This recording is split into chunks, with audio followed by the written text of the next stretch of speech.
Adieu tout le monde et bonjour aux élèves de Lourdes et des environs. Aujourd'hui, nous allons aborder les intégrales. Alors pourquoi les intégrales? Parce que déjà c'est quelque chose de très intéressant. Ensuite, ça tombe régulièrement au bac, disons 2 fois sur 3. Donc je ne vais pas faire de cours sur les intégrales.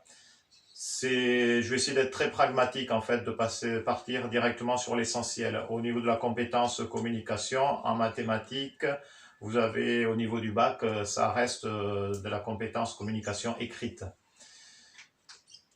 Alors, au niveau, donc les intégrales, ça sert à calculer des aires. Vous savez très bien calculer des aires de carré, de rectangle, de triangle, de disque, de trapèze. Voilà.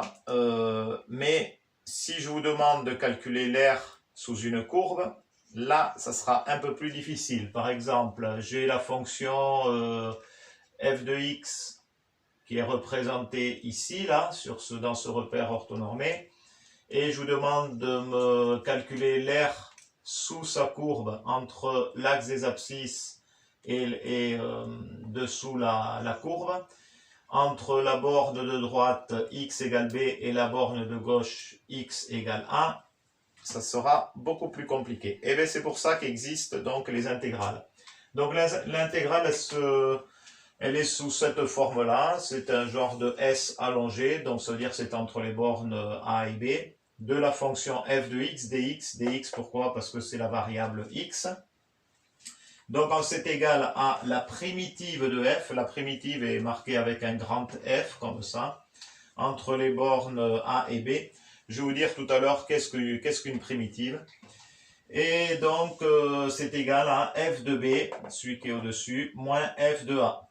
Donc entre la borne gauche et la borne droite. Donc on est bien au niveau de cette unité d'aire. Donc le résultat sera en unité d'aire.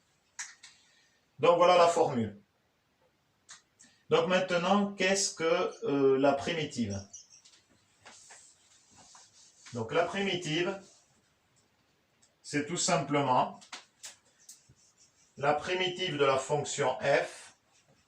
Lorsque je dérive la primitive de la fonction f, lorsque je la dérive,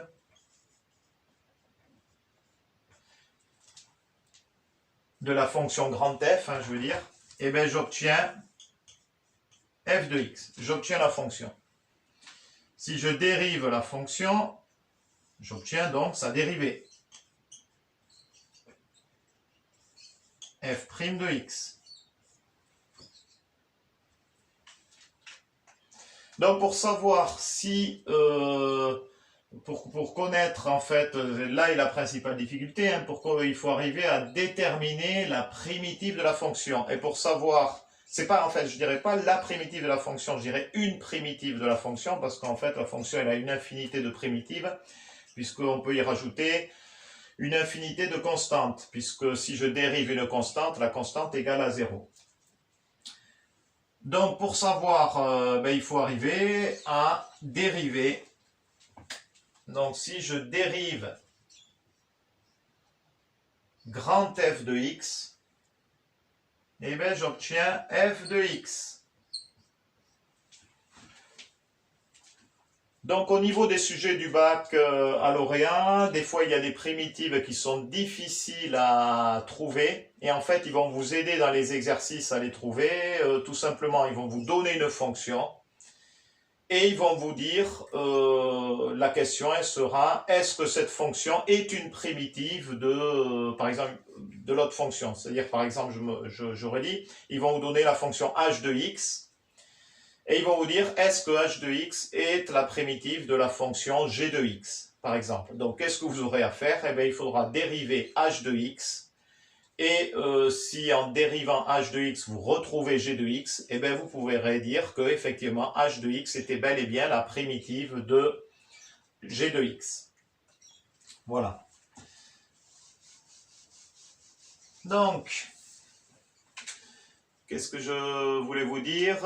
Oui, souvent,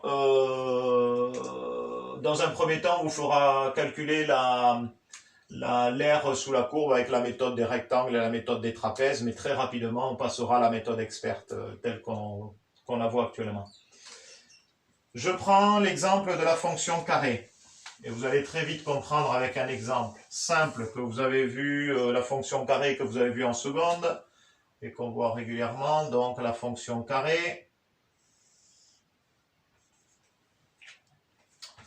En fait, j'ai pas besoin de tous ces axes-là.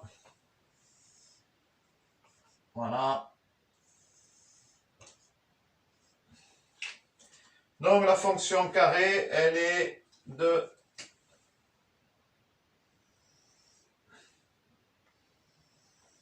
voilà, elle est de cette forme-là.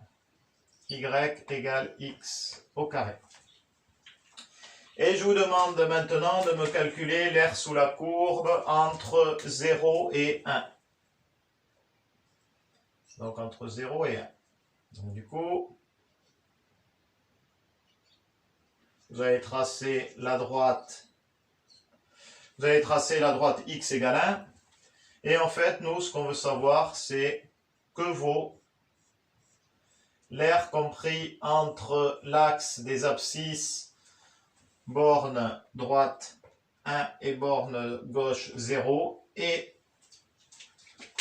la partie sous la courbe. Donc on applique ce que je viens de dire. En fait, il faut mettre, donc du coup, c'est le calcul entre 1 et 0 de f de x dx, puisque c'est ça qu'on nous demande, entre 0 et 1. La fonction, c'est x au carré, donc en fait, ça, c'est la même chose que x au carré dx. Et maintenant, il faut arriver à trouver la primitive de x au carré. Alors, là, il faut se mettre dans le contexte que quand je vais dériver cette primitive, j'obtiens cette fonction. Donc, voyons voir. Si je prends x au cube et que je dérive, si je dérive x au cube, j'obtiens, donc là, ça c'est mon brouillon, je me fais un petit brouillon.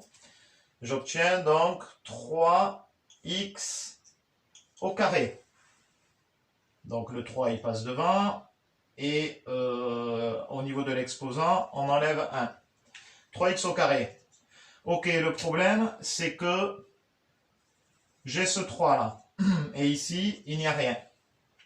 Donc en fait, ça ne serait pas tout à fait ça. Ça ne serait pas x au cube, la primitive. Par contre, si je mettais... Vous voyez, c'est un peu par tâtonnement quelque part. Si je mets 1 sur... non, qu'est-ce que je dis ? 1 tiers de x au cube. Et que je dérive 1 tiers de x au cube. Donc là, pareil, je passe le 3 de l'autre côté. Donc j'ai 3 sur 3. X au carré. Ah, et là, ça tombe bien. 3 sur 3 est égal à 1. Et je retombe bien sur mon x au carré, x au carré. Donc, en fait, c'est bien ça. J'ai trouvé la primitive de x au carré, qui est 1 tiers de x au cube. Donc, ça, c'est bien égal à 1 tiers de x au cube entre les bornes 1 et 0.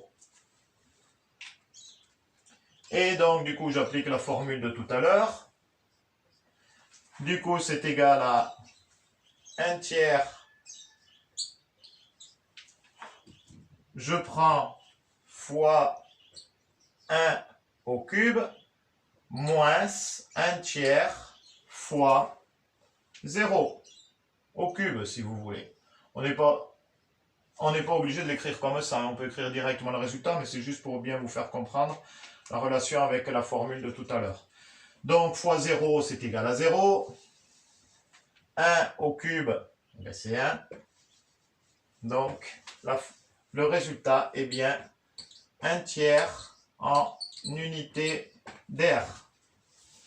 Voilà le résultat avec l'exemple de la fonction carré. Donc je vous répète, la difficulté c'est de trouver une primitive de la fonction, mais souvent au niveau du bac, on vous indiquera, on vous orientera, on vous guidera pour pour la trouver, sauf éventuellement si elle est simple comme celle-là à trouver. Là, évidemment, on ne va pas vous guider, ce sera à vous à essayer de réfléchir sur votre brouillon en dérivant la primitive pour retrouver la fonction. Et donc, tout ça est bien égal à 0,33333. Tout ça, c'est bien égal à 1 tiers d'unité d'air. Voilà, j'espère que cette vidéo très synthétique, très rapide sur les intégrales vous a plu. Et de toute façon, rien ne vaut les cours et les leçons que vous aurez avec votre prof de maths le jour où vous pourrez reprendre. Mais au moins, déjà, vous aurez déjà vu une petite aperçu. Allez, bon courage à tous. Ali chat.